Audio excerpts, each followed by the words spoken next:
پاکستان چاہتے ہیں۔ آئین نے ہر ادارے کے لیے اپنا فریم ورک بتایا ہے، کوئی ادارہ اپنے فریم ورک سے نہ نکلے۔ مذاکرات ہوں گے تو اس طرح ہوں گے جس طرح محمد خان نے کہا یا باسی کاتو نے کہا، ہمیں نہ آئی ایس سے کوئی چڑ ہے، نہ ایم آئی سے کوئی چڑ ہے، نہ جنرلوں سے کوئی چڑ ہے۔ وہ ہماری افواج ہیں، ہمارے لیے سر من درد کی قربانی دینے کے لیے تیار ہوتے ہیں، لیکن سیاست ان کا کام نہیں ہے۔ یہ آئین کہتا ہے، میں نہیں کہتا، علی محمد نہیں کہتا، یہ شریف آدمی نہیں کہتا، یہ نہیں کہتا، آئین کہتا ہے، محمد علی جناح کہتا ہے کہ یہ کام سیولین حکومت ہے، یہ پارلیمنٹ طاقت کا سرچشمہ ہوگا۔ جناب کی تو تصویر بھی انہوں نے نکال دی ہے تصویروں سے، یا نہ کوئی اسلام کی بات مانتا ہے، نعوذ باللہ نہ قرآن کی بات مانتا ہے، نہ محمد علی جناح کی بات مانتا ہے، یہ بھی لگے رہتے ہیں۔ بات یہ ہے مذاکرات ہوں گے تو اس بات پہ ہوں گے کہ جمہوری پاکستان کی تشکیل نو کیسے ہو، آئیں جنرل بھی آئیں، ججز بھی آئیں، تمام اداروں کی 3 روزہ کانفرنس ہو، اس میں ہم یہ طے کریں کہ بس انف از انف، پاکستان کو جمہوری انداز میں چلانا ہے۔ آپ کی بات جو ہے آپریشن کا کیا سلوک ہے؟ آپریشن کے بارے میں بات یہ ہے، کوئی آدمی کسی بھی صورت میں یہ اس کا حقدار نہیں ہے کہ وہ اس ملک میں قتل و قتال کو اجازت دے۔ باجوڑ کے لوگ، وزیرستان کے لوگ، فلانا کے لوگ سب یہی کہتے تھے کہ ہم پاکستان کے وفادار ہیں۔ جہاں آپریشن کر رہے ہیں آپ کو پتہ بھی یہ علاقہ آپ کو سیکیورٹی فورسز کے لیے 1 لاکھ جوان دیتا ہے، 1 لاکھ۔ ابھی جو کھڑے ہیں لوگ، ان میں مومند بھی ہے، باجوڑ کا آدمی بھی ہے، وزیرستان کا آدمی بھی ہے۔ اگر یہ دہشت گرد ہیں پھر آپ نے یہاں کیوں کھڑا کیا ان کو؟ فرانسیسی سفارت کے سامنے کھڑے یہی لوگ ہیں، برطانیہ سفارت کے سامنے یہی کھڑے لوگ ہیں، یہ محب وطن لوگ ہیں۔ آپ کو 1 لاکھ افراد دیتے ہیں۔ آج بھی جب میں بات کر رہا ہوں، پاکستان کی دفاع میں ایف سی کے خٹک، ایف سی کے باجوڑی، ایف سی کے افریدی، ایف سی کے شنواری مر رہے ہیں اپنے لوگوں سے خلاف، لیکن اس کا مطلب یہ نہیں ہے کہ آپ لوگوں کو اپنے گھر میں ڈسپلیس کریں۔ وائی؟ کبھی آپ نے سنا ہے انٹرنل ڈسپلیس؟ آپ نے بات کی خیبر پختونخوا میں آپریشن کے حوالے سے باجوڑ میں، اس وقت وہاں پر آپریشن کا سماں ہے، وہاں لوگ بے دخل ہو رہے ہیں، لوگ گھروں سے باہر نکل رہے ہیں، آپ کیوں یہ ایکسیپٹ نہیں کرتے کہ وہاں دیکھیے ہم سچ کیوں نہیں بتاتے؟ دیکھیے میرے بھائی، ہم سچ کیوں نہیں بتاتے پاکستان کو؟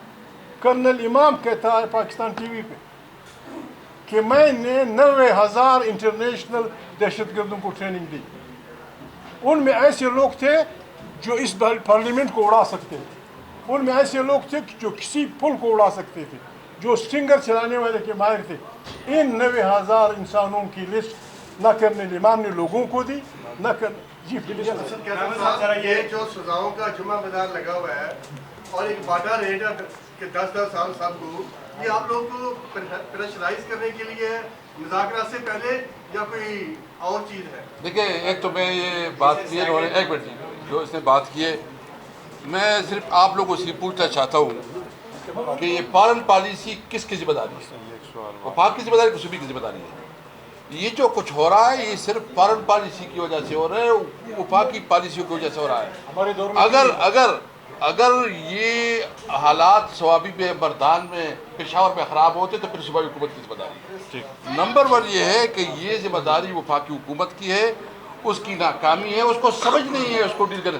خواجہ صاحب بیان دیتے ہیں کہ میں افغانستان میں جو نہ ٹیک کروں گا، وہ تمہارا باپ نہیں کر سکتا، تو جو اس طرح بات کرتے ہو بھائی، اس کے ساتھ ہمارے کلچر رشتے ہیں، ہمارے مسلمان بھائی ہیں، اور اس کے ساتھ مذاکرات کریں۔ جب ہماری حکومت تھی آپ سارے ادھر تھے، کیا ڈرون اٹیک ہوا؟ کوئی بم دھماکہ ہوا؟ کیا کوئی آپریشن تھا؟ کوئی نہیں تھا، کیونکہ پالیسی ہم کاروبار کو ترجیح دے رہے تھے، ہم روزگار کو ترجیح دے رہے تھے، اور اس کے ساتھ ہم نے انگیج کیا۔ نمبر 1 یہ فارن پالیسی کا۔ نمبر 2 بات یہ ہے کہ جو آپ کہہ رہے ہیں، اگر یہ سمجھتے ہیں کہ ہم اس قسم کی فیصلوں سے دب جائے گی، یہ غلط فہمی ہے۔ ہم ہر صورت میں اپنی نظریے پہ قائم ہیں، عمران خان کے ساتھ کڑے ہیں، کڑے رہیں گے، وہ جہاں بھی ہمیں جتنی قیمت اس کی ادا کرنی پڑے۔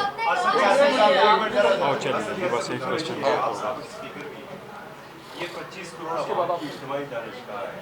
حکومت اور اپوزیشن اس کا حسن ہے. یہاں پر گیٹ سے اپوزیشن باہر نکلتی ہے تو زنجیریں لگ جاتی ہیں. ایک کلاس 4 کی رسپیکٹ ہے, ایک پارلیمنٹیرین کی رسپیکٹ ختم ہو گئی ہے. یہاں سے پارلیمنٹیرین نکلتا ہے وہ اڈیالہ جیل جاتا ہے. یہ سسٹم کب ختم ہوگا اور سیاستدان کب مل بیٹھیں گے؟ دیکھیں, سب سے پہلے بات تو یہ ہے کہ یہ بہت افسوس ہے کہ ہم اپنے آپ کو پارلیمنٹیرین کہتے ہیں. پارلیمنٹیرین کی تو عزت آپ نے بالکل ٹھیک کہا, ہماری کوئی عزت نہیں ہے, کوئی رسپیکٹ نہیں ہے, اور اس پارلیمنٹ کو یہ خود بھی پارلیمنٹ نہیں تسلیم کرتے. اگر کوئی بات کرتا ہے تو کہتے ہیں ہمیں پتہ ہے کہ تمہاری کیا حیثیت ہے.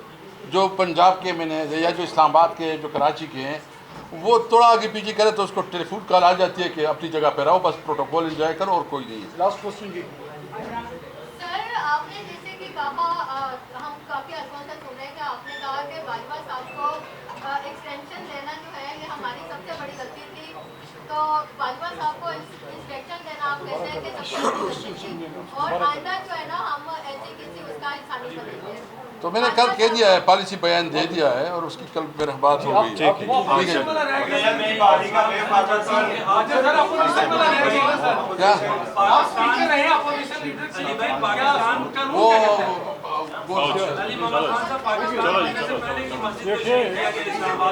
کیا میں نے کل اس پہ بیان دیا ہے.